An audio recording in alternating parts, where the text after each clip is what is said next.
Hey folks, how y'all doing? I'm posting while I can right about now.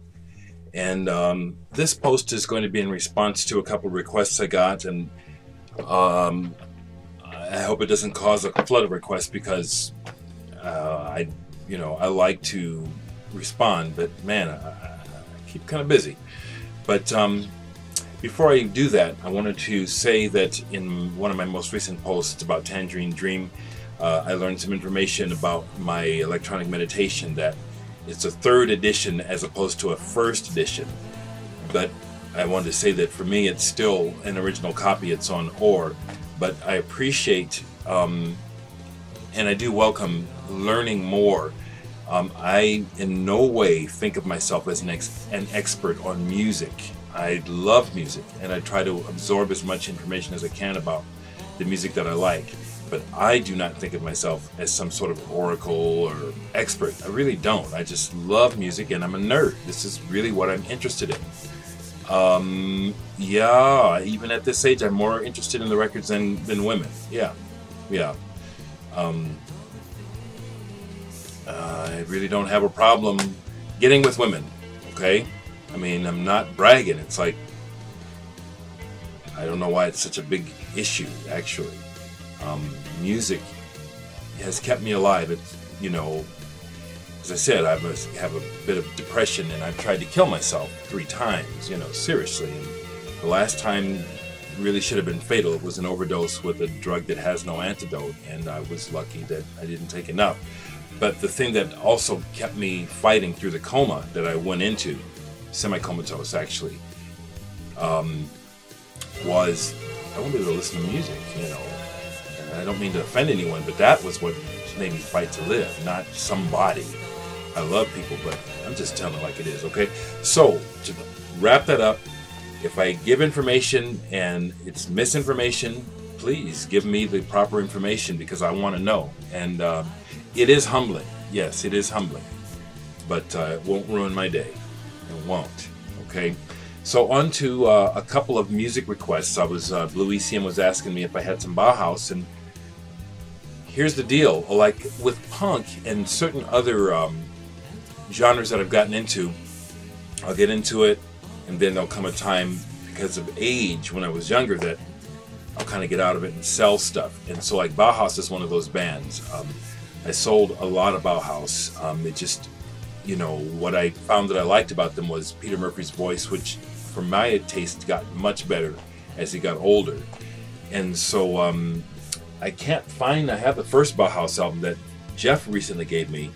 I used to have a couple other albums I sold, but I can't find the one that Jeff, I tried to just find it just now. I'm out of room to alphabetize, so it's down here in stacks. But I did grab my singles, and I didn't find all my singles, I'm embarrassed to admit that I'm a little, things are a little unorganized. I have a plan for some house improvements so that I can get new shelves in my living room, but that's all coming. Anyway, here's Passion of Lovers by Bauhaus, a song I really do like, still buy them quite a bit. And even more of this cover of Telegram Sam by Bauhaus. Love this version. Actually, this is my favorite version of the song Telegram Sam. I love this. I've had this forever. It's on not the first version of the 4AD label. This is, I think, the second version of the 4AD label. Again, if someone wants to let me know. I have a couple picture discs, and one I'm not finding at the moment, but this is one that I can find, and I have to put my glasses on to see what the song titles are. Departure. Oh yeah, and She's in Parties. She's in Parties is a great Bauhaus song. So I just wanted to show those for Blue ECM. As I said, I know I have more singles. I know I have at least one more picture disc, and I can't find it. I know it's here. And then Eolovox, I think that's how you say his name, asked me to talk about Wishbone Ash, and the first thing I want to say is I'm no expert on Wishbone Ash. I only have 2 records by him. I used to have 3. One was given to me. I got rid of it because I thought it was terrible. I can't remember the name of it. But I already showed the live dates, which I recently picked up for, I think, $1. Maybe they charged me $2. But the one, and I've heard most of their early albums, because after a point it was like, it's over, you know, there's nothing to listen to. The one that I highly recommend, and the one that I have kept, or rather even bought 2 copies of, is Argus. It seems to me that what happens for many of us artists, and I will start to speak like that, I'm going to include myself, is that you'll have definitive moments, or you'll have these times when you're making music or writing songs or writing a poem or making something where things are just coming together, and you just end up with something that's just really special. And this, in my opinion, is the best album that Wishbone Ash has made. The way that it starts, Time Was, and the way that side 1 ends with Blowin' Free, which is just a rocking English rock jam. And then side 2, they take it to the next level, starting with The King Will Come. I believe this is probably one of Wishbone Ash's cornerstone, most favorite songs by the fans, which is The King Will Come. Yellow Box, you get this, you hear it, you'll know what I mean. I'm not saying I know you'll like it, but I bet you will. And so that's the main thing I can tell you about this band. Another thing I can share is that one of the guitarists who was in Wishbone Ash was originally in a band called Home. They made, I think, 3 albums, but I only have one, and I want to show this because I highly recommend this. The Alchemist by Home. In my opinion, this is an undiscovered or unrecognized English progressive rock concept album. I want to say, for me, it's a masterpiece. Yeah, I'm just going to go ahead and say it. And you hear me saying that a lot. We all say it. We run out of words. But this album, aside from maybe some of the engineering, which, you know, is maybe not the best, this is some excellent writing, playing, the way the songs tell a story and they move through. It's like going through a person's life. This, I love that CBS label. The Alchemist. Laurie Weisfield started out in this band. Excellent guitar player who ended up in Wishbone Ash. So I just want to add this to the pile, Elabox and everyone else. Anyone else that's looking to get more into prog. I don't hear people talking about this album. This should be talked about and should be heard. All you progressive rock freaks. Home, The Alchemist. Pick up on this. Let me know what you think too. Let me know, because again, I always say, I'm just telling you what works to my ears. You know, I'm not right or wrong. It's just, I think this record is incredible, and really want to share that with you folks.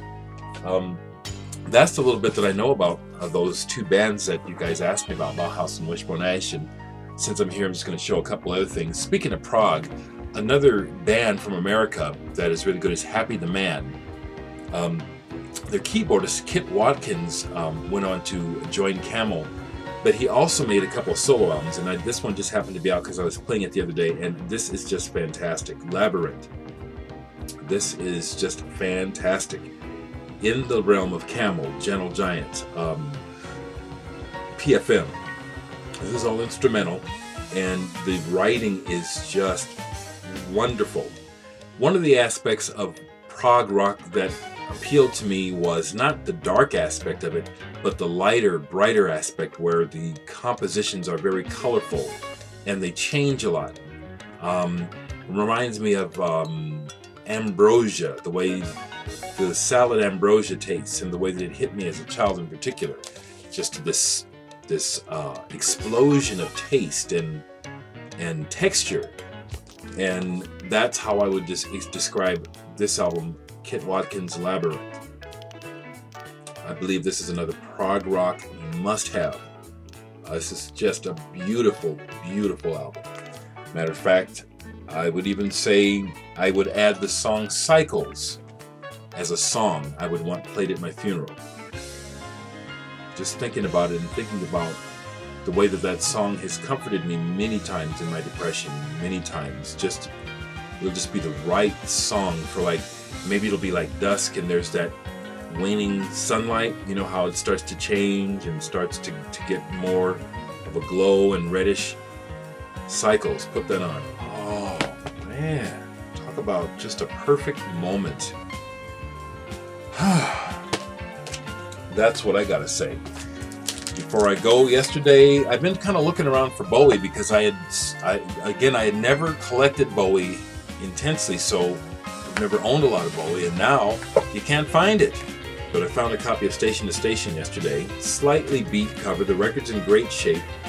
But picked this up yesterday, Station to Station, Bowie. Also, a couple days ago, picked up this really nice version, German version of Scheherazade by Renaissance. What I mean is it's a German pressing. And the cover is gatefold. The American is not, which I've had forever. The American is not gatefold, and it's on another label that I like, RCA. Particularly liked RCA at this period, the orange label, just the color and the design just has always appealed to me. It's almost like a fruit, like a mango. I just picked this up. I'll keep going. Picked this up for nothing. Stormwatch, Jethro Tull. It's kind of like, you know, I have the essential Jethro Tull albums. I've had them forever, for decades, but it's like you keep seeing these records for like $1, $2, and it's like, well, okay, let me go ahead and add them to my Jethro Tull collection. I popped this on and I went ahead and went to the long track on the first side, thinking, okay, the long track is going to be the one where they're trying to show us something called Dark Ages. Yeah, it's good. That's a good track. So you know, the first song was just not doing any. It was like, okay, there's Jethro Tull again. It's like, wait, there's got to be something on here. And it was the Dark Ages track. Always picking up ECM whenever I can find it affordable, and found this Mark Isham Art Land. I don't remember ever seeing this album before. Man, this is great. We Begin. As busy as I try to be, I definitely make time to listen. It's just so important to have time to listen, and I listened to this one full side already. This is real good. Mark Isham is someone I say pick up on. Lionheart by Kate Bush. Just got this. I had Hounds of Love forever, and I was a bit put off for a while by her early stuff. I wasn't getting it. I get it now.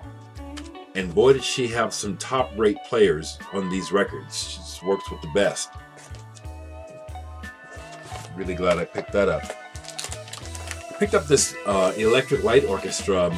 It's kind of a comp or best of a Harvest Heritage series. Not a fan of Electric Light Orchestra. What I'm a fan of is the Harvest label, and I said, oh yeah, okay, I'll get that. And you know, Roy Wood started the band, and I have a deep respect for him, as well as Jeff Lynne. But I did put this on and I took it right back off. Yeah, I don't hear that. The Dreaming by Kate Bush, another great album. This is great. I think I might have shown it recently. I'm gonna just put, oh yeah, I got this. Now this is a record I bought, and I've always liked the cover. I put the record on, the first track I cannot stand, but I said, come on, there's got to be something good on here. And sure enough, it gets better. But this cover is, look at that cover. Isn't that something? I remember when that came out, the New York Rock Ensemble, Roll Over. I wanted to like the album just because the cover is so interesting. But when I first heard the song from it on the Different Strokes sampler as a kid, I said, this sucks. Bought it, a day or two ago, and put it on. Had the same initial response. I said, wait, Dereck, wait, there's got to be something on here. And sure enough, like I said, kept listening, and there are some good tracks on there. I'm just going to flip through and see if there's something else that I haven't shown. We're getting, time is running, isn't it? Just go right here. Oh, heck. This is sitting out. This is a band. These guys are from Omaha, Kraken. They went out to LA and were kind of making it for a minute. Well, Les Smith, the leader of the band, who I remember from childhood, because again, he was a kid that looked up to my dad. My dad was a local musician that gave lessons, and anyway, these guys are from Omaha, and this is R&B. It's probably good, but last time I put it on, I just thought it was kind of it just sounded like okay. But it's sitting out, thought I'd show it. And I'm going to stop there. Okay, it's 15 minutes. God bless you folks. As you know, I love the comments. Please leave them. Take care.